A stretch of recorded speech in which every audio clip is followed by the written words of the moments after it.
Hello दोस्तों, स्वागत है आप सभी का द स्टडी अड्डा पर। और इस वीडियो में मैं डिस्कस करने जा रहा हूँ यूपी जूनियर एडिड की जो परीक्षा हुई है उसके विज्ञान के भाग की आंसर की के बारे में। तो जो भी आपको क्वेश्चन मिलाने हैं तो आप इस आंसर की से मिला सकते हैं। विज्ञान के जो है क्वेश्चंस के पहले मैं आंसर बता रहा हूँ। तो मैथ के इससे पहले मैं बता चुका हूँ आपको, और पार्ट 1 के भी, और संस्कृत और हिंदी के आंसर्स भी आपको बता दिए गए, तो उनका वीडियो आपको चैनल पर मिल जाएगा। तो आइए देखते हैं विज्ञान के क्वेश्चंस के आंसर क्या होंगे जो पूछे गए। तो शुरू करते हैं। देखिए, सबसे पहला क्वेश्चन था कि शून्य द्विध्रुव आघूर्ण वाला यौगिक। तो इसमें फर्स्ट हो जाएगा, ठीक है, BF3। और जो टिक लगे हुए आंसर आपको दिख रहे हैं तो आप इन पे ध्यान नहीं दीजिएगा, जो मैं आपको बताता चल रहा हूँ उस पर ज़्यादा ध्यान आपको देना है, तो वो करेक्ट आंसर है। फिर धात्विक लक्षण को आपको बढ़ते क्रम में लगाना था, तो इसमें फोर्थ सही हो जाएगा, ठीक है, PSI BE MG और Na।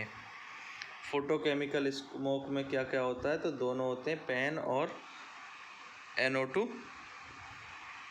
फिर यहाँ पे ये बीमारी पूछी थी आपसे, मिथमोग्लोबिनीमिया। तो ये किसके कारण होती है, तो पीने के पानी में नाइट्रेट्स की अधिकता, ठीक है। इसमें कहीं पे हो सकता है नाइट्राइट्स भी हो जाए, बट ज़्यादा चांसेस है इसमें नाइट्रेट्स, इसका सही होगा। तो बी ऑप्शन अभी आप लेके चलिए। और सबसे अधिक ऊर्जा की आवश्यकता कौन सी समीकरण में होगी, तो ऑप्शन नंबर 4। फिर नेक्स्ट देखिए, आप ये जो है औसत चाल के बारे में पूछा था, तो ये समांतर माध्य होगा इसमें औसत चाल, ठीक है, V1 + V2/2। तो ऑप्शन नंबर 2 यहाँ पर समांतर माध्य हो जाएगा। फिर नेक्स्ट आप देखें तो कौन सा ताप जो है सेल्सियस और फ़ारेनहाइट में सेम होता है। तो बहुत इजी क्वेश्चन था आपके लिए, तो इसमें ये थर्ड हो जाएगा। फिर प्रशीतन में कौन सी गैस का हम प्रयोग करेंगे, तो इसमें प्रशीतन में आप जो प्रयोग करते हैं वो फ्रीऑन ही होगा, ठीक है। पहले CFC होती थी, पर अब उसकी जगह पर फ्रीऑन का प्रयोग किया जाता है। फिर एम्पियर घंटा किसका मात्रक है, तो विद्युत मात्रा का मात्रक हो जाएगा। उसके बाद यहाँ पर एक दिष्ट धारावाही चालक में, तो इसमें जो है इलेक्ट्रिक फील्ड और मैग्नेटिक फील्ड दोनों होगा, तो E और B दोनों। नेक्स्ट देखिए, जंतुओं के वर्गीकरण के दृष्टिकोण से जो है कौन सा सही है, तो इसमें पहला ऑप्शन ही सही होगा, ठीक है। ये तीनों एक ही ग्रुप से बिलोंग करते हैं। फिर अमीबा क्या है, तो अमीबा जो है यहाँ पे एक कोशिकीय प्रोटिस्ट हो जाएगा, एक कोशिकीय जंतु नहीं, एक कोशिकीय प्रोटिस्ट होगा। फिर इसमें देखें कि जो कैनाल सिस्टम है, नाल तंत्र है, ये किस में होता है, तो ये आपका कैनाल सिस्टम होता है। एक सेकंड, कैनाल सिस्टम जो है ये प्रेजेंट है आपका पेरिफोरा में, तो पोरीफेरा में पाया जाएगा। नेक्स्ट आप देखिए कि लंबी वायु छिद्रयुक्त अस्थियाँ और वायु थैलियों से युक्त फेफड़े, तो ये पक्षियों में प्रेजेंट होंगे। और इसके बाद लाभदायक कीट है एपिस, है ना, हनी बी जो होते हैं एपिस में ही आते हैं, तो एपिस हो जाएगा। विषाणु के किस गुण के कारण उसके जो है अजीवित होने का आभास होता है, तो ये है विषाणुओं के क्रिस्टल बनाए जा सकते हैं, तीसरा सही होगा। खेतों में नॉस्टेक की उपस्थिति जो है ये किस लिए सहायक है, नाइट्रोजन चक्र में। ये नाइट्रोजन को जो है नाइट्रेट के रूप में मिट्टी में जमा करते हैं। तो इनमें से कौन सा ना तो प्रोकैरियोटिक है ना ही यूकैरियोटिक है, तो ये इसका हो जाएगा TVM। अगर गुणसूत्र में दोनों भुजाएं समान हैं तो वो मध्य केंद्रीय होगा, ठीक है, सेकंड ऑप्शन हो जाएगा आपका सही। आत्मघाती थैली कौन सी होती है, लाइजोसोम्स को कहते हैं, ऑप्शन नंबर 4 यहाँ पर करेक्ट है। फिर नेक्स्ट देखिए, लोहे व आयरन की कौन सा अयस्क नहीं है, लोहे आयरन का अयस्क नहीं है, तो पिटेलाइट नहीं होगा, यहाँ पे फोर्थ ऑप्शन आपका करेक्ट होगा। फिर कौन सा अपने संगठन की दृष्टि से सुमेलित नहीं है, तो यहाँ पर आपका आंसर हो जाएगा लेड और जिंक, ठीक है, ये सही नहीं है। इसके बाद इनमें से कौन सा जो है निर्जलीकरण अभिक्रिया में सबसे स्थायी कार्बोनियम है, तो ऑप्शन नंबर 1 आपका हो जाएगा इसमें फिर इमली में कौन सा अम्ल पाया जाता है? तो टार्टरिक अम्ल पाया जाता है। इसमें आप देखें तो एल्किल हैलाइड को आपको लगाना था क्रम में, तो इसका 4th ही सही होगा। RI BR CL और F, यही क्रम इसका जो है आपका करेक्ट है। फिर 4 कोष्ठीय हृदय जो ये किस में पाया जाता है? तो बर्ड्स और मैमल्स में, ठीक है। तो 4 चैम्बर हार्ट होता है बर्ड और चैम्बर में, बर्ड और मैमल्स में, चैम्बर बोल रहा हूँ, तो बर्ड और मैमल्स में। इसके बाद जो है स्तनधारी वर्ग के निम्न में से कौन से गण सभी पूर्ण रूप से जलीय होते हैं? तो इसमें आपका आंसर हो जाएगा सिटेसिया। नाखून, पंजा, खुर, सींग, ये यहाँ पे एपिडर्मिस होना चाहिए।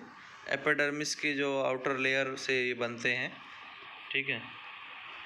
और कौन सा विटामिन रक्त के थक्का बनने के लिए जिम्मेदार है? तो विटामिन के। खुदाई करने की आदत जिन जीवों में होती है उन्हें कहते हैं खननी अनुकूलन का गुण दर्शाने वाले जीव हैं। फिर बेलेडोना के किस भाग से बेलेडोना औषधि मिलती है? तो पत्ती और जड़ों से। इसका तीसरा आपका आंसर हो जाएगा। जूट किससे प्राप्त हो? जूट का जो साइंटिफिक नेम है ये होता है कार्कोरस कैप्सुलरिस। ऐसे ही फिर रुई का जो है आप देखेंगे तो रुई का हो जाएगा गॉसिपियम, गॉसिपियम हो जाएगा रुई का, कपास का। तो कंपोजिट कुल के जो पुष्प होते हैं इनमें क्या, ये पहला हो जाएगा इसका जायंगोपरिक, ठीक है, ये सही है इसका आंसर। और फिर आप नेक्स्ट देखें कोकीन किससे प्राप्त होता है? तो कोकीन हमें किस प्लांट से प्राप्त होता है? ये इरिथ्रोजाइलम से प्राप्त होता है कोकीन। और कौन से वाहनों को के अग्रदीप हेडलाइट में जो है क्या होता है? तो यहाँ पे अवतल दर्पण होता है। वाहनों के हेडलाइट में कौन सा मिरर होता है? तो फर्स्ट हो जाएगा। फिर ताप के बढ़ाने पर प्रतिरोधकता घटती है, ऐसा गुण दिखाते हैं अर्धचालक। तो अर्धचालक यहाँ पे कौन है? सिलिकॉन। फिर त्वरण, और अगर कोई वस्तु नीचे गिर रही है तो त्वरण और इस समय का एक ग्राफ पूछा था, तो इसका जो है सेकंड ऑप्शन ये होगा। स्ट्रेट लाइन जो है इस तरह का सीधी लाइन खींचेगी।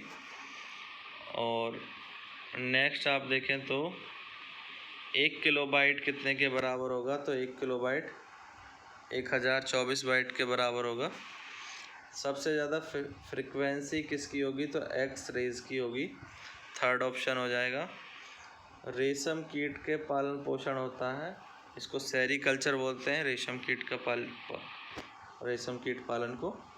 शरीर का श्वसन केंद्र ये मस्तिष्क के मेडुला में होगा। फिर हेनले लूप जो है ये उत्सर्जन तंत्र से संबंधित है, किडनी रिलेटेड है।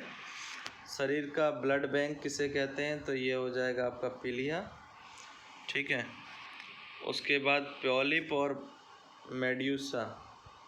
और मेड्यूसा जो है ये किस में आ जाते हैं? तो ये सीलेंट्रेटा में आएंगे, फर्स्ट ऑप्शन। फिर NOPS को आपको इलेक्ट्रोनेगेटिविटी के बढ़ते क्रम में लगाना था, तो इसका राइट आंसर आपका हो जाएगा थर्ड ऑप्शन PSNO। नेक्स्ट देखिए इनमें से कौन सा जो है इनकरेक्ट है, असत्य है? तो असत्य है 4th स्टेटमेंट, गैसोलीन में टेट्रा एथिल लेड डाला जाता है ताकि प्रदूषण ना हो, ये सही नहीं है। और फिर XCF6 में किस प्रकार का संकरण है? तो यह है sp3d3 हो जाएगा। 99 में देखिए किसकी विद्युत ऋणात्मकता को बढ़ते क्रम में इनको लगाना है? Li, Mg और B और C को। तो करेक्ट ऑप्शन हो जाएगा ऑप्शन नंबर 2, ठीक है, Li, Mg, B और C। फिर यहाँ पर जो है क्या प्रोडक्ट क्या बनेगा इससे? तो ये आपका बनेगा, राइट आंसर होगा option number A। Option number A सही होगा। फिर नेक्स्ट देखिए अगर किसी तांबे की प्लेट में छिद्र है तो गर्म करने पर उसका आकार क्या होगा, बीच में अगर छिद्र है तो आकार घटेगा, ठीक है, गर्म करने पर। नैनोमीटर कितने, क्या सही होगा, तो इसका होगा 10⁻⁻7 सेंटीमीटर। फिर हीट एनर्जी को इलेक्ट्रिक एनर्जी में कौन बदलता है, हीट एनर्जी को इलेक्ट्रिक एनर्जी में बदलेगा फोटोसेल, ठीक है। नेक्स्ट देखिए, कौन सा इनमें से नॉन कंजर्वेटिव फोर्स है यानी असंरक्षी बल है, तो ये हो जाएगा श्यान बल यानी विस्कस फोर्स हो जाएगा। शेर की दहाड़ में क्या होती है, शेर की दहाड़ में अधिक तीव्रता और कम तारत्व होता है, हाई इंटेंसिटी और लो फ्रीक्वेंसी। फिर एलिसा टेस्ट के बारे में पूछा था, ये किस सिद्धांत पे कार्य करता है, तो एंटीजन एंटीबॉडी के परस्पर क्रिया पर। बीटी टॉक्सिन जीन कोड क्या होगा, इसका आंसर होगा क्राई, CRY, सेकंड ऑप्शन होगा।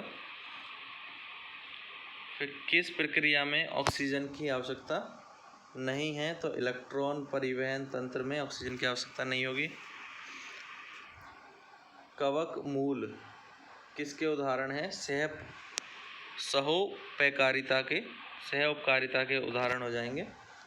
और डीनाइट्रीकरण करने वाले हैं स्यूडोमोनास और थायोबैसिलस। इसके बाद मैथ के क्वेश्चंस का मैं अलग से आपके लिए वीडियो बना ही चुका हूँ, तो मैथ के आंसर की आप उस वीडियो से चेक कर लीजिए। पार्ट 1 का भी वीडियो मिल गया है आपको, पार्ट 1 का वीडियो भी बना दिया है, और मैथ का भी और साइंस का भी और संस्कृत का भी जो है, और हिंदी और SST का भी जल्दी आपको वीडियो मिल जाएगा। Thank you guys, thanks for watching.